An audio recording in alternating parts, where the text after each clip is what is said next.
So step 1 says we're going to square everything.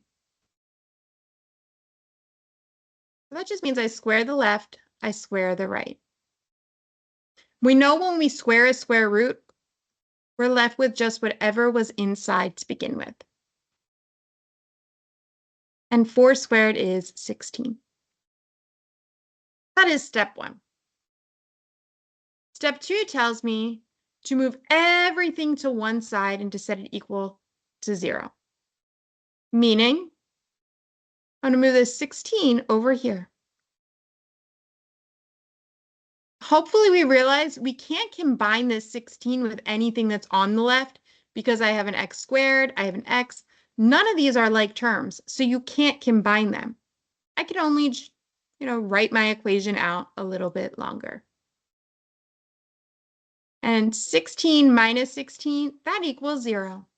And that's the key reason why we're doing this. We want to have 0 on one of the sides of the equation. This third step is where I see a lot of people sort of stressing, is the factoring. And factoring may be new for you, but I promise it's not something that, should be too much of a challenge. So we look at this last number, this negative 16, and we need to come up with a list of numbers that multiplies to negative 16. I know that negative 1 and 16 multiply together to get negative 16. I know that negative 16 and 1 multiply together to get negative 16. I also know that negative 2 times 8 gets me negative 16, and so does 2 and negative 8. Also, negative 4 and 4, or 4 and negative 4. Those are my combinations for how I can get to negative 16. So we are looking for numbers that multiply to negative 16. And now there's a second piece to this. It says, and it has to add to this middle term, this 15. So if I go through these, I might have just gotten lucky in how I wrote it. Negative 1 plus 16, that does equal 15. And you can look at all of them. Once you find one, you don't actually have to go through all the addition, but negative 16 plus 1 would have been negative 15. That didn't work. Negative 2 plus 8 is 6. 2 plus negative 8 is negative 6. And negative 4 and 4 is 0. So the only pair here that does both, that multiplies to negative 16 and adds to a positive 15,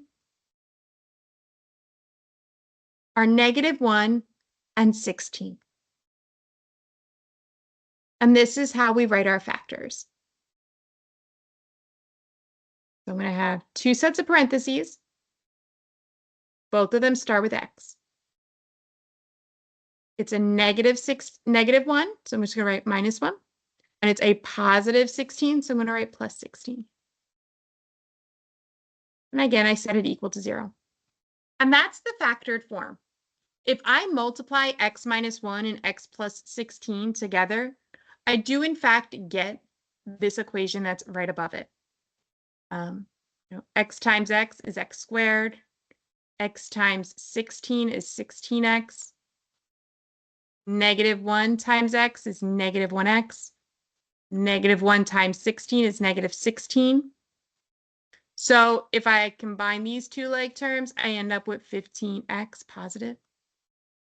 And you can see I have x squared, 15x, 15x, negative 16, negative 16.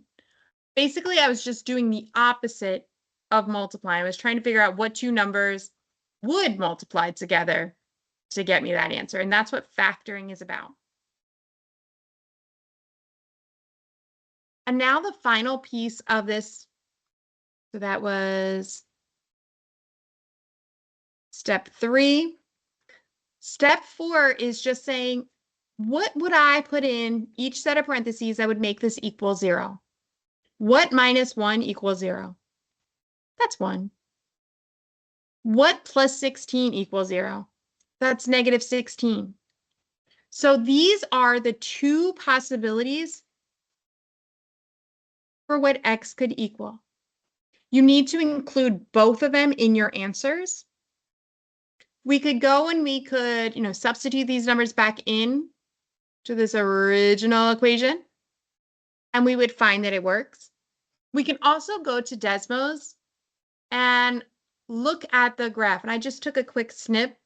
If you type in the original equation, when you look at the graph, you would see that it crosses the x-axis right here